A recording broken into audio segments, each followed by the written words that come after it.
Hey everyone, Sharkheart here, and in this video I want to go over a quick recap of patch 2.7. The special program just aired this morning, and boy do we have a lot of fun things to talk about. The first of which is on your screen now. You'll see 3 codes on screen for 300 Primogems, 50,000 Mora, 10 Mystic Enhancement Ore, and 5 Heroes Wit.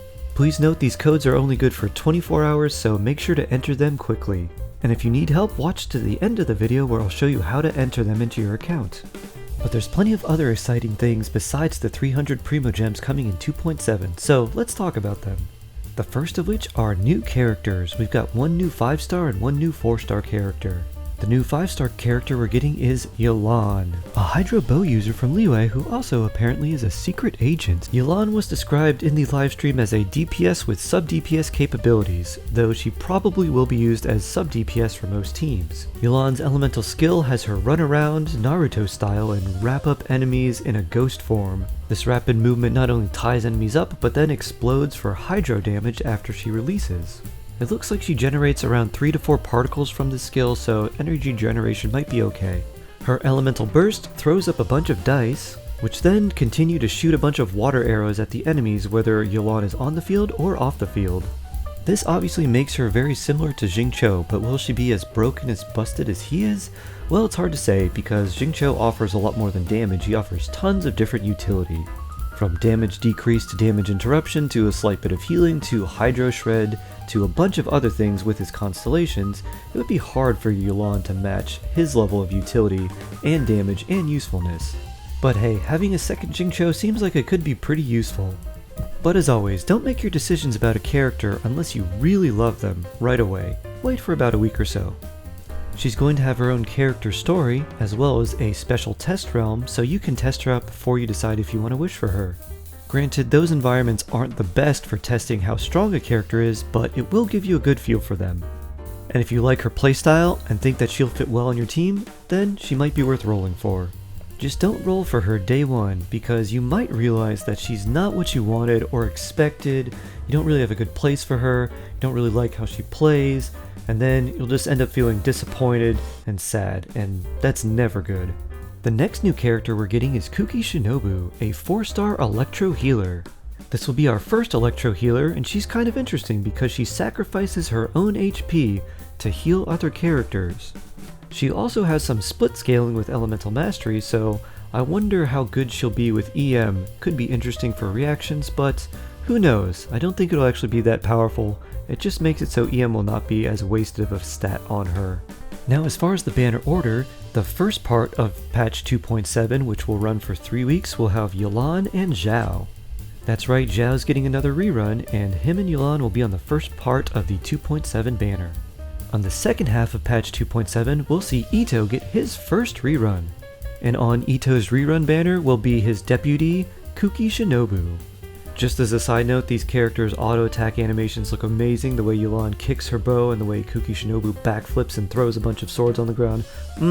We're also getting a new story involving Itto, Yelan, Yanfei, Kuki Shinobu, and Zhao, where they set off in the chasm to find some mysterious new danger. Somehow our siblings involved, which means the Abyss is not very far behind either. And we might get a teaser for another new character. This one will be related to Zhao.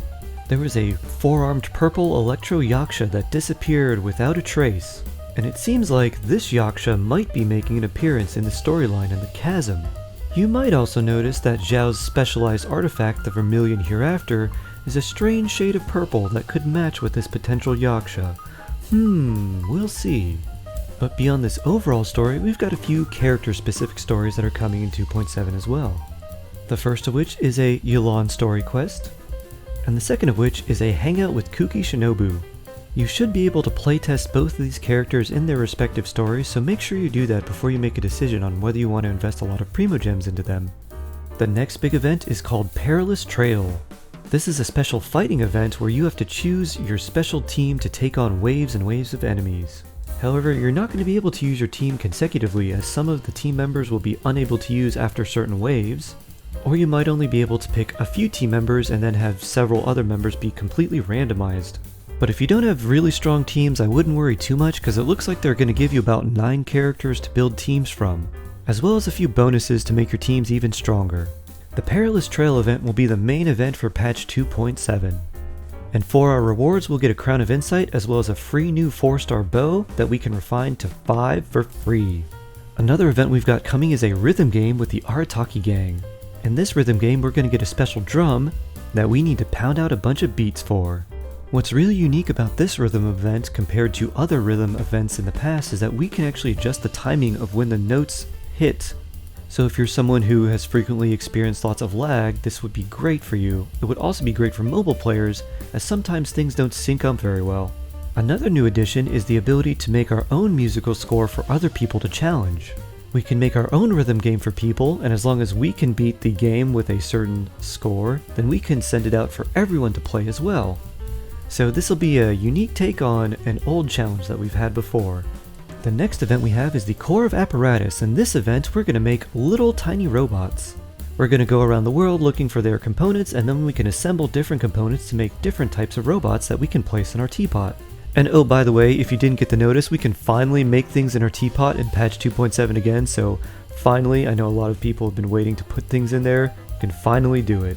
But for the Core of Apparatus event, when we make these little robots, we can trade them with other people, so if we want a specific robot that we don't have, we can trade with our friends. So in addition to these decorations for our Teapot, we'll also be getting the standard Primogems, Heroes Wits, that sort of thing. The next event is a Muddy Bazaar Adventure. And this event is basically just like what you did in the chasm. You go around clearing a bunch of the dark mud, but this time you've got a little apparatus that will gain energy as you clear the mud.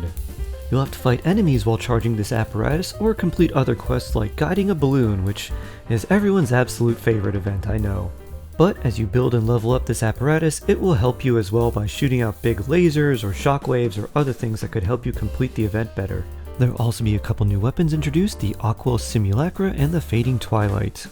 The Aqua Simulacra will be Yelan's 5-star signature bow, and the Fading Twilight will be the free bow that we get from the event. And that wraps up the synopsis of the 2.7 livestream. Now, as promised, I'll show you how to redeem the codes. Open up the game, then click on the Settings tab, which is the gear icon. Go down to Account and then choose the middle option to redeem code. Then simply copy and paste the codes, and there you go. You're now 300 Primogems richer, congratulations.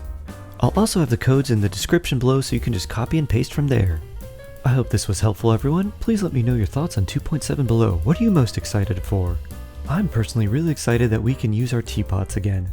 Anyways, I hope you all have a wonderful day. Don't forget to tap that like and sub button for those free Primogems, and I'll see you in the next one.